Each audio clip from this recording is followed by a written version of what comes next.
Yang kecil macam skru tu apa bang? Okay, so yang kecil macam skru ni, ini adalah dia punya safety lock lah orang panggil. Dia datang sekali dengan getah dekat dalam tu untuk grip dekat lubang ni. Nampak je kecil tapi bila masuk dekat dalam ni memang function weh. Yang ini bila kita tekan, dia punya casing ni akan terbuka tau. So kita tutup balik.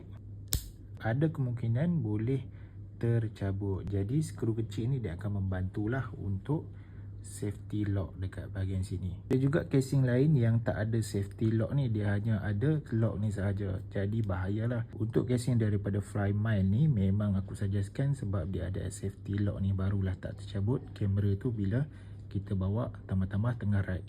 Untuk casing Flymile ni dia akan bagi sekali dengan lens protector yang getah macam ni. Jadi bila kita simpan dalam beg, lens tak akan calar lah. Jadi dekat mana dapatkan casing daripada Flymile ni, aku dah sediakan link dekat bawah. Macam biasa, jangan lupa like, komen, share dan follow kan.